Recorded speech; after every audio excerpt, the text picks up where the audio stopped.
Hello, I'm Jonathan and this is Krista, and we're here today to help you be a better landlord. Okay, Krista, today let's talk about short-term rentals and transitioning them into long-term rentals. This has been a thing in New York recently. There's been a lot of articles about them banning short-term rentals. Yeah, absolutely. And it's not just in New York. Dallas, Miami Beach, quite a few big cities, big vacation destinations are cutting back on short-term rentals, which is leaving a lot of landlords scrambling. First, I feel like we should talk about why they are banning short-term rentals. A lot of people who are against short-term rentals say that it's messing up the local housing market. It makes it even harder for people to afford a home when so many homeowners are renting out a place on Airbnb instead of actually selling it. That all makes sense. But if somebody doesn't want to sell their property and they want to turn it into a long-term, what steps should they take? 5 steps. So first and foremost, my favorite step is the research. You really want to make sure that you understand your local landlord-tenant laws from a long-term perspective. So we have a plethora of resources breaking down everything for each state. It's a great spot to start your research. Once you've accomplished that step, you can start evaluating your property as a long-term unit, which means comparing the amenities and other community aspects to surrounding units and getting a good monthly rent price. If that sounds daunting, don't worry. We do have a rent estimate calculator you can use. Plug in your information. It's going to look at similar properties in your area and spit out a number that you can charge as your monthly rent. This is really important because when you are renting short term, you're not going to be charging the same amount as you would from someone who's paying you every month to stay there for, let's say 12 months. So do your homework, make sure you know what's reasonable.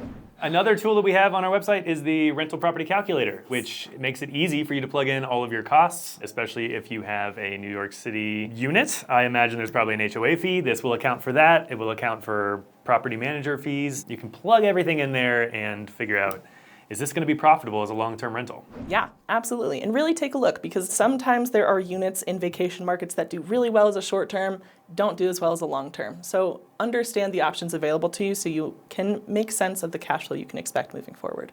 Absolutely. Beautiful. So once you've done that, go take care of any kind of maintenance requests or fixes that you need to bring your property up to code. Again, you can find specific rules for your locality on your government websites. For example, we have some listed in our landlord-tenant laws. Once your unit is ready to go, I would recommend writing up a lease. Now, this is going to be different because if you have been in the short-term rental game for a while, you probably didn't have to have a robust lease covering you for, a year or so, if not longer. Yeah, so if you've had a short-term rental, yes, a lot of these things are done by the platform, whether it's Airbnb or some of the other ones that people know. That's not the case in long-term, right? It's sort of the Wild West.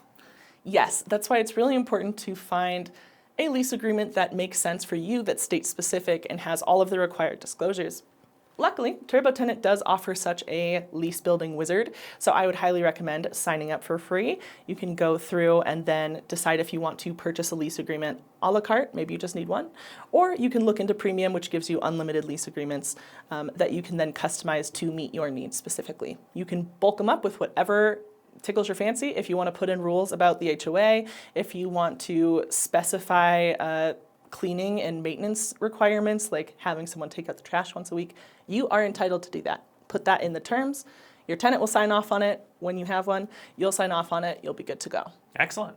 So then, of course, the very last step, finding a tenant. Make sure when you are going through and looking for tenants that you are looking at them comprehensively. They are going to be in your property for a longer term than what you were experiencing with your Airbnb guests, so vetting them thoroughly is critical. If you use a service like TurboTenant, then you can plug in their information. There's no cost to you as the landlord. The tenant pays for the screening, and you can get an entire history that covers any evictions on their record, depending on your state, their credit history, open lines of credit, all of these kinds of crucial bits of information that can help you make an informed decision about who's best for your property. Excellent. From there, step 5, manage your property. You'll be in charge of day-to-day communications, handling maintenance requests, and that can feel daunting if you don't have the right tools.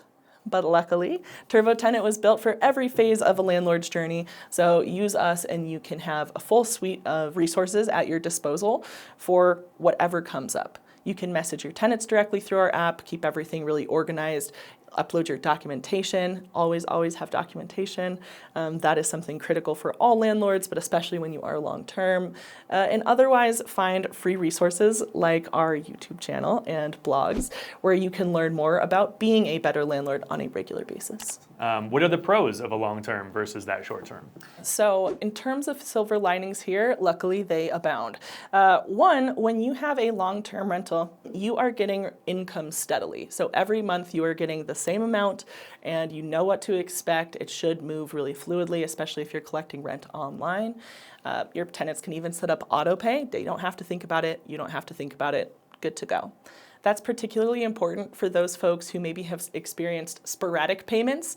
Maybe your rental is somewhere that really is popular in the summer months and absolutely dead in the winter. So instead of stressing and trying to make the most of the summer months and experiencing a complete vacancy in the winter, you have someone consistently there, consistently making payments. Additionally, when you have a long-term tenant, you typically are not responsible for the full suite of utilities. So that cuts some costs on your end. They can pick those up, which is really great for your bottom line.